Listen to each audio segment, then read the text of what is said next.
practice downward facing dog with a chair. So have your sticky mat against the wall and place the back of the chair at the wall. And rest your hands down on the seat of the chair and step your feet back into a down dog position. So we don't want the back to be rounded at all or the pelvis to be tucked.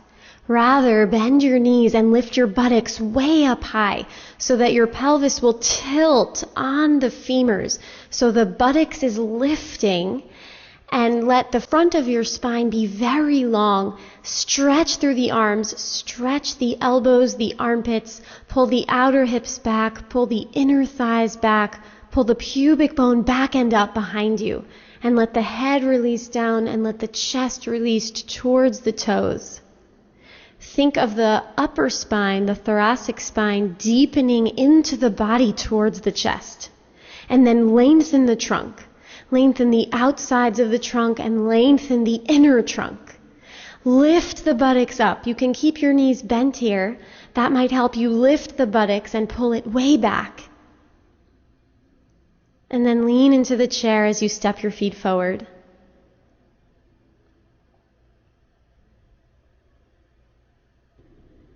Now we'll practice Urdhva Uttanasana. So have your blocks in front of your feet, which are hip distance apart. Activate, energize the legs, thighs back, hands on hips, chest open, shoulders back. Lift from under the heart, and then exhale, bend your knees as you crease at the hips and bring your hands to the blocks.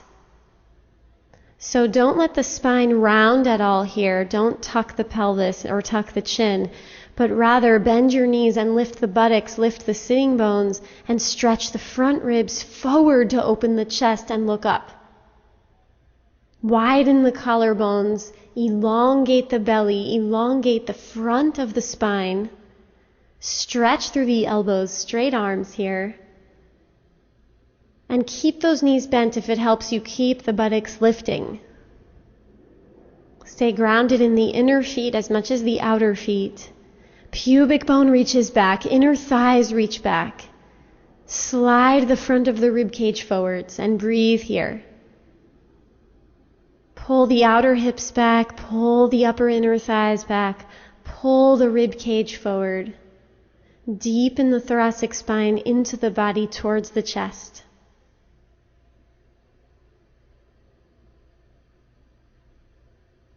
And then release the hands down to the floor as you bend the knees deeper and fold deeply, taking rib cage towards thighs, releasing here. And then hands to hips, stretch the chest forward, shoulders back, and come up. We'll practice a version of Urdhva Hastasana with a strap. So hold on to your strap in your hands quite wide, and then lift the arms up overhead and put a little tension on the strap. Make sure that your feet and legs are organized underneath you. A little bit of space between the feet. Get long in the legs, grounded in the feet. Lift the low belly and stretch the whole rib cage up off of the abdomen so the front, side, and back ribs are all lifting. And then continue the expression of that rib cage lift by stretching and lifting the arms, lifting the strap overhead. Let the arms move back as the shoulder blades move forward into the rib cage. Head balancing right on top, lengthening the body here.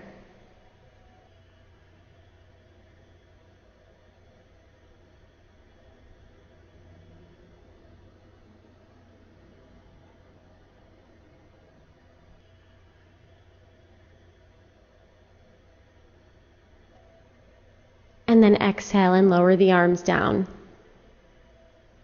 And now lay down on your back for a shoulder opening exercise.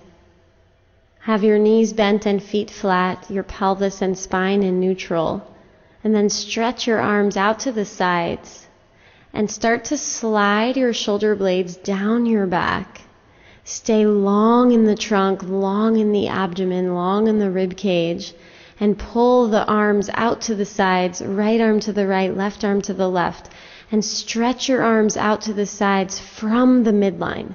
So from the midline, you extend and expand your wingspan, and then press the backs of your hands into the floor as you press the shoulder blades up into the rib cage. So firm those shoulder blades up to the rib cage. Stretch more, extend through the elbows. Open the palms, open the fingers.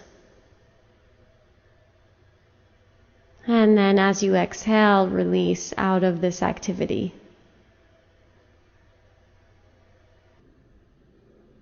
Now we'll practice a simple groin stretch. Start on your back with a neutral pelvis, neutral spine, knees bent and feet flat. Legs are parallel, and stretch your arms overhead. Lengthen out through the arms. And then stretch the legs as well and roll the thighs internally so the fronts of your legs point straight up to the ceiling. And be very long in your limbs and in your trunk here, creating length.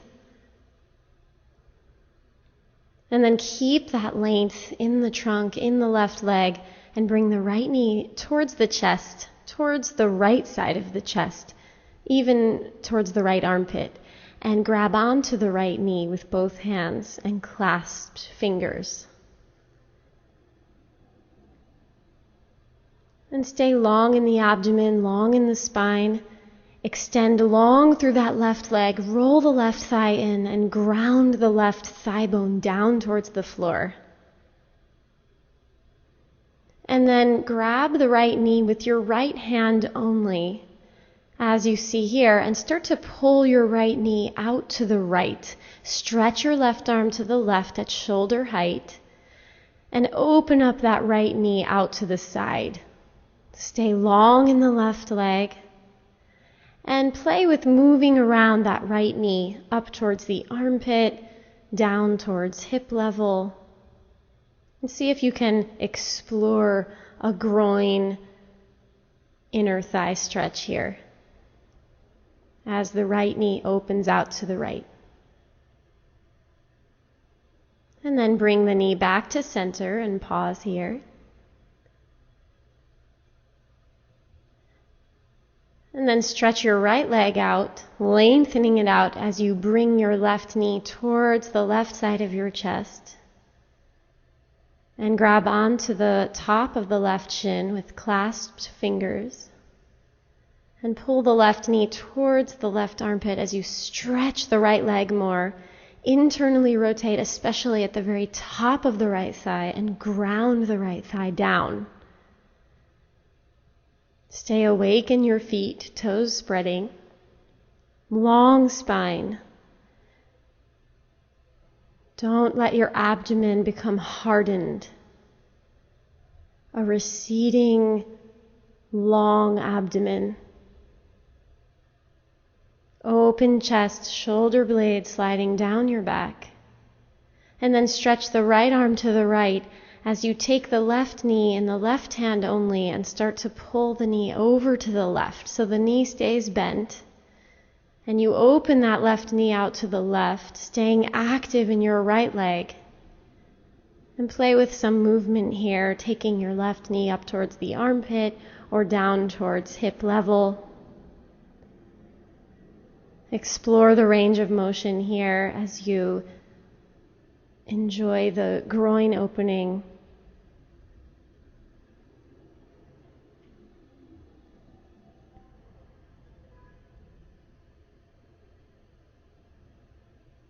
Reach the inner right foot forward and take your knee out to the side even more, deepening the stretch.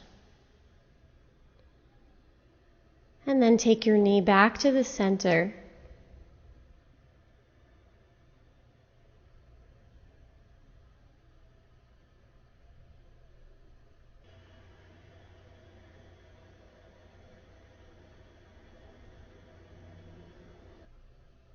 And then place your left foot down, bend your right knee and place your right foot down. And lay down on your back now for a supine twist. Extend your arms out to the sides. Lift your knees up over your hips. And then take your knees over to the right towards your right elbow.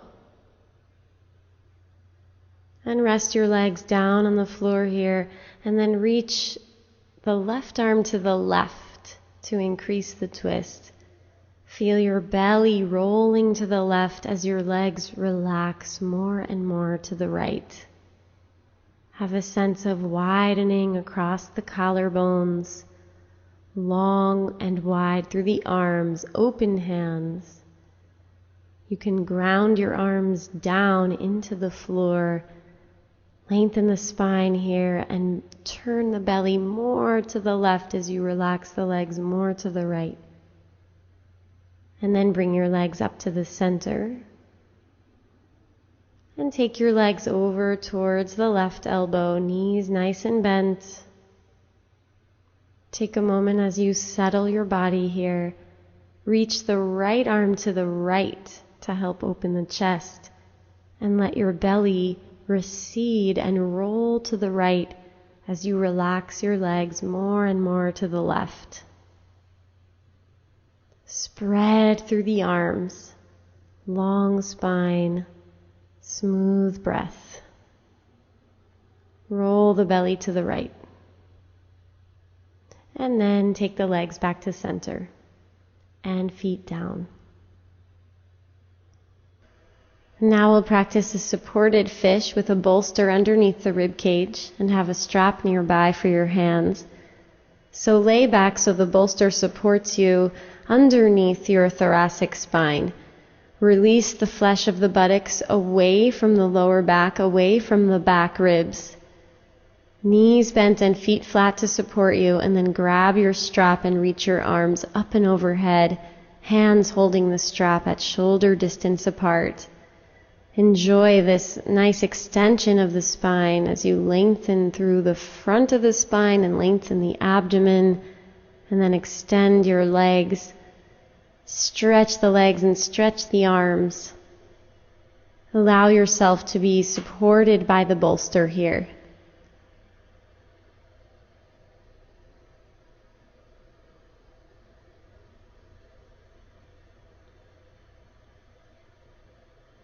Become internally absorbed here. As you relax and release and gently guide yourself to lengthen a little more.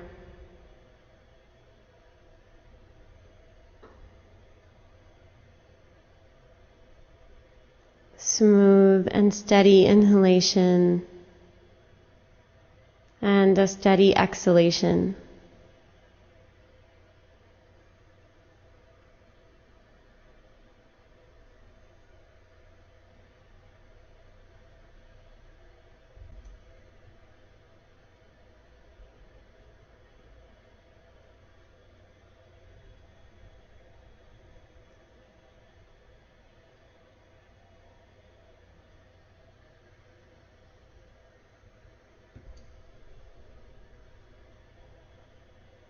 And then bend your knees one at a time, place your feet flat, and roll to your side. Pass through your side to come out of the pose, coming on up to sit. Now we'll do another version of supported fish, this time with a bolster and 2 blankets. So please set up as you see here. The bolster is horizontal, and then you have 2 folded blankets, and that will be for your head support. So lay back over the bolster so the bolster is supporting your rib cage. It's not under the lumbar spine. Rather, it's under the thoracic spine. And then pull the flesh of the buttocks away from the lower back. And the shoulders will relax into the gap between the bolster and the folded blankets, and the head will rest on the folded blankets. And start to extend and relax the legs. Let the arms relax right out to the sides. Let the abdomen settle. Let the shoulders relax here.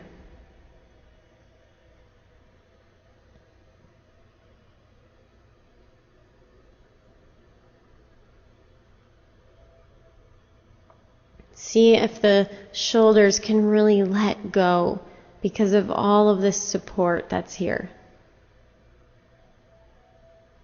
Let the head and neck relax because they're supported by the blankets. Let the upper torso relax as it's supported by the bolster. Let gravity have an effect on the shoulders, releasing and relaxing.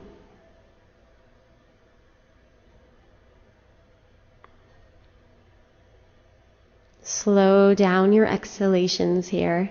Stay very present in this moment inside yourself.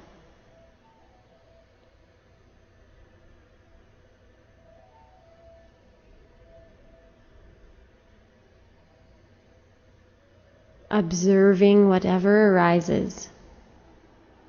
Smooth inhalation, smooth exhalation. And then start to come out of the pose by curling onto your right side.